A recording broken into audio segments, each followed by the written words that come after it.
আসসালামু আলাইকুম রহমতুল্লাহ।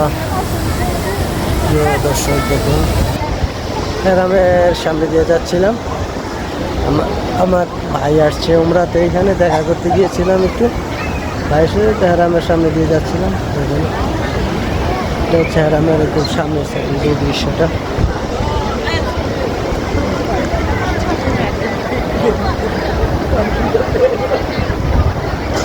এখন কিছুটা খালি হয়ে গেছে, অনেক রাত, প্রায় 11:30 রাত্রে।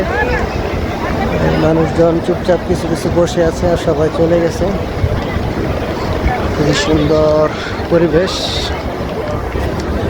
মাশাআল্লাহ, খুব সুন্দর মৃদু হাওয়া বাতাস, খুব ভালো লাগছে।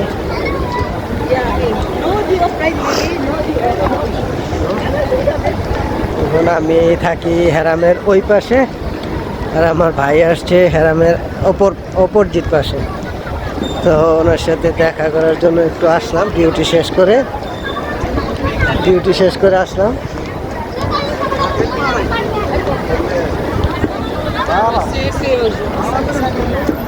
এই যে এই রুটে, এটা হচ্ছে মেসপালার রোড।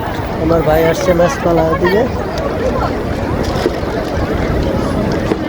আর আমি যাব হলো এই যে এটা হচ্ছে হেরাম, এর অপোজিট ওই পাশে যাব। আমি ওই সাইডে যাব, এদিক দিয়ে, এই পথ দিয়ে এদিকে ঘুরে যাব।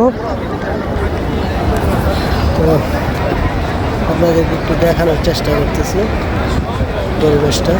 খুবই সুন্দর একটা, অতটা ভিড় নাই, যানজট নাই, মোটামুটি নিরিবিলি। অনেক রাত্র তো, সেজন্য অনেকটা ঝামেলা কমে গেছে, হালকা হয়ে গেছে। সুন্দর মৃদু একটা বাতাস, মানুষ চুপচাপ জায়গায় বসে আছে, কেউ কেউ হাঁটাহুটি করতেছে। তো আমি যাব হেরামের অপোজিট পাশে, যেখানে আবু জাহেলের হাম্মাম, ও ওদিকে আপনার আমাদের রাসূল সাল্লাল্লাহু আলাইহি সাল্লামের যে বাড়ি, ওইটাও ওইখানে। তাছাড়া ওই সাইডে আপনার আরেকটা জিনিস আছে, যেটা বলা হয় জান্নাতুল মুআল্লা। ওই জান্নাতুল মুআল্লার কাছাকাছি ওইখানে আমি যাব। আজকের হেরামের পরিস্থিতি দেখেন, খুবই শুনশান, খুবই সুন্দর। যে হেরামের সামনে দিয়ে এগুলো ধুইতেছে, কাজের লোক হেরামের, ওনারা সুন্দরভাবে ধুইতেছে, এগুলো পরিষ্কার করতেছে। চমৎকার, অসাধারণ, খুবই ভালো লাগছে, চমৎকার। আলহামদুলিল্লাহ ভাই। এই যে ঘড়ির টাওয়ার, আমি একদম ঘড়ির টাওয়ারের নিচে, অনেক উপর দিকে আসলে দেখাইতেছি, তো স্পষ্ট দেখানো যাচ্ছে না। খুবই সুন্দর, চমৎকার।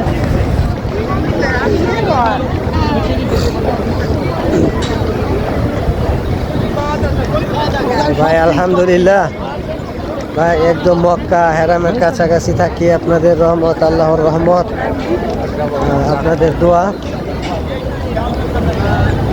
বাবা মায়ের দোয়া, আলহামদুলিল্লাহ একদম হেরামের পাশে থাকি। যখন তখন আসতে পারি, এখানে আসার মতো সুযোগ হয়, আল্লাহ তাআলা সুযোগ দিয়েছেন। যখন ইচ্ছা, যে দেখেন এদিক ওদিক গেলেও হেরামের ভিতর দিয়ে আসতে হয়, হেরামের ভিতর দিয়ে এপার ওপার যাইতে হয়। দেখেন কি সুন্দর।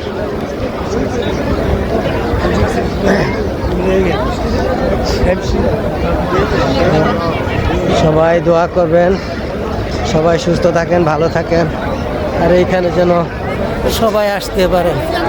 আল্লাহ তাআলা প্রত্যেকটা মুসলিমকে যেন এখানে একবার আসার তৌফিক দান করেন।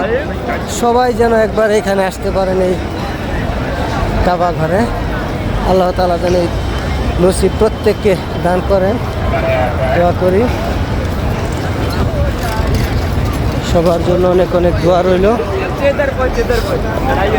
তো আজকের মতো এখানেই শেষ করছি। পরবর্তীতে আবার আরও ভালো সুযোগ হলে আপনাদেরকে দেখানোর চেষ্টা করব, যখন আবার ভিতরে উমরা করতে আসি ইনশাল্লাহ।